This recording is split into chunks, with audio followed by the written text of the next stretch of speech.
Hi, Squachil. Good morning and welcome back to the Daily Tribal Sovereignty Report, your daily pulse on Indigenous power, policy, and self-determination across Turtle Island. My name is Aaron Thomas. My hereditary name is Howheaton, and you made it. It's Monday morning. It is August 3rd, 2026. Now, if you want to keep tribal youth and leadership educated, empowered, and front of the line on Native news, please hit that like button, share the stream, and subscribe to the channel right now. Let's dive straight into today's top headlines for this morning. According to Native News Online, the Michigan Supreme Court delivered a massive victory to Great Lakes tribal nations by overturning a key permit issued to Enbridge for its proposed Line 5 utility tunnel under the Straits of Mackinac. Now, why does this matter to tribes? The Line 5 pipeline poses an active environmental threat to the Great Lakes ecosystem, which feeds vital fisheries, supplies drinking water, and sustains cultural resources for the Bay Mills Indian community and neighboring tribal nations. Now, why does this matter to sovereignty? Rejection of the permit proves that tribal treaty rights are legally binding and that states cannot bypass Native nations to let corporations endanger tribal waters. Now, what is the opposition saying? Enbridge and regional other contractors claim that delaying or stopping Line 5 will disrupt propane supplies and drive up heating costs for consumers across Michigan and Canada. And in other news this morning, according to the Native CDFI network, federal banking regulators at the FDIC and the OCC have proposed changes to the Community Reinvestment Act that raise asset thresholds for banks, effectively lowering the requirement for those banks to invest in low-income and tribal communities. Now, why does this matter to tribes?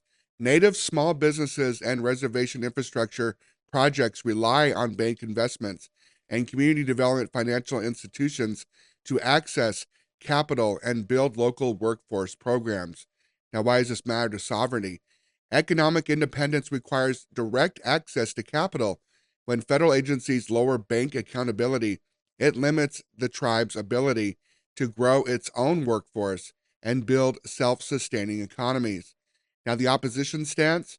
Banking associations contend that raising these thresholds reduces unnecessary paperwork for smaller community banks and streamlines federal compliance.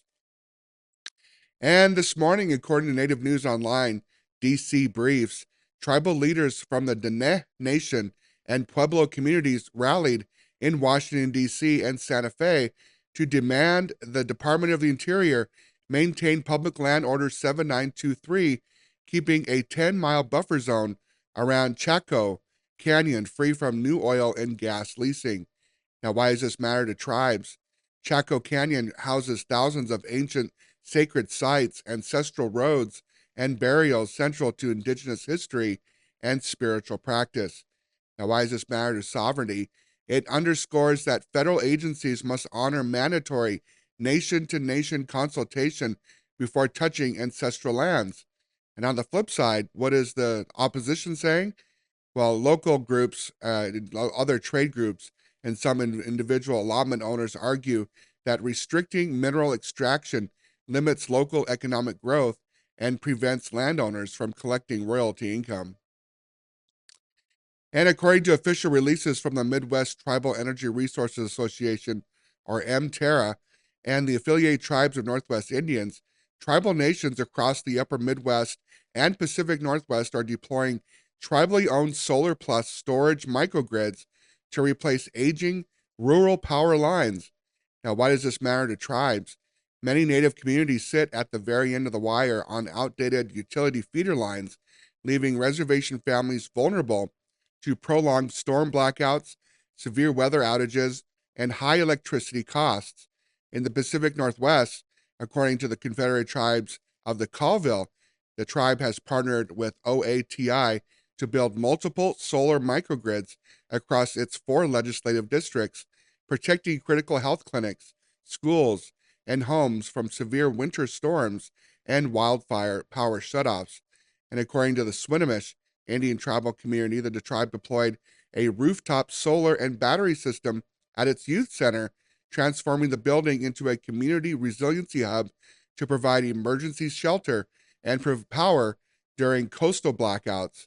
And according to reports from the Jamestown Sklallam tribe and the Confederate tribes of the Coos, Lower Umpqua, and the Susala and Indians, both nations are building solar microgrids at administrative and healthcare centers, like the Three Rivers Health Center, to keep life-saving medical cold storage and emergency care running during severe Pacific Northwest storms.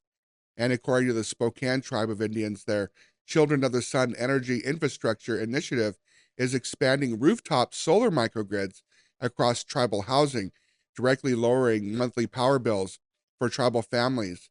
And meanwhile, in the upper Midwest, tribes like the Bad River Band of Lake Superior, Chippewa, and the Red Cliff Band of the Gamiskawakking are installing advanced flow battery microgrids to keep wastewater facilities and health centers running with regional power grids collapse.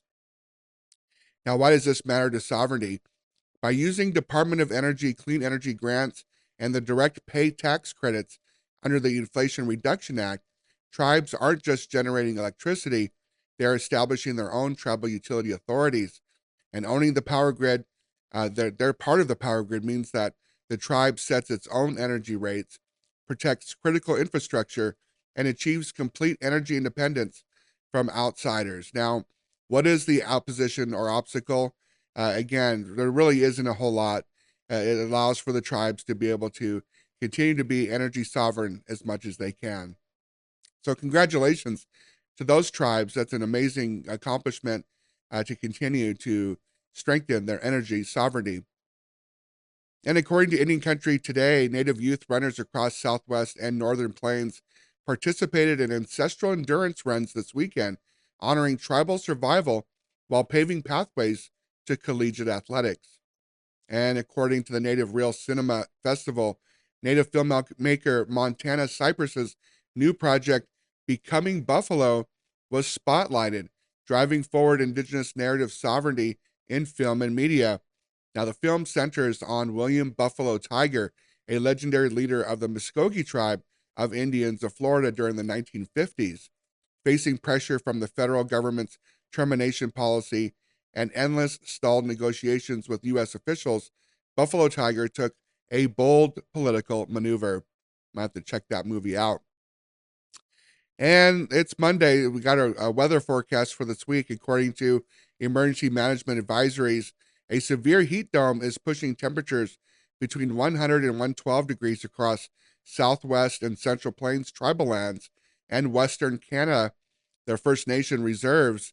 Tribal citizens are urged to utilize local cooling centers and check on elders, as sometimes the power grids experience heavy loads. So please make sure you check your elders and your children. And according to the U.S. Department of Justice, new federal grant funding is flowing directly to tribal public safety departments, including the Yurok and Karuk tribes, to bolster data sharing, feather alerts, and cross-jurisdictional support for missing and murdered Indigenous people cases.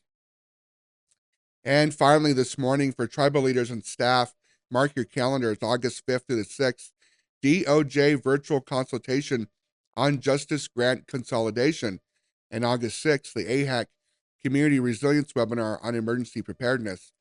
August 16th and through the 21st, the National Indian Health Board Conference, and September 15th to the 17th, NCAI Tribal Impact Days in Washington, D.C. All right, you guys, remember, knowledge is power and sovereignty is our inherent right. Don't let the conversation stop here. Like this video, share it with your communities, send and hit that subscribe button, and stay sharp, stand strong for Indian country. Until tomorrow morning, I'm your host, Hal Heaton. Stay grounded, stay informed, and keep standing up for sovereignty. I'll see you again tomorrow morning.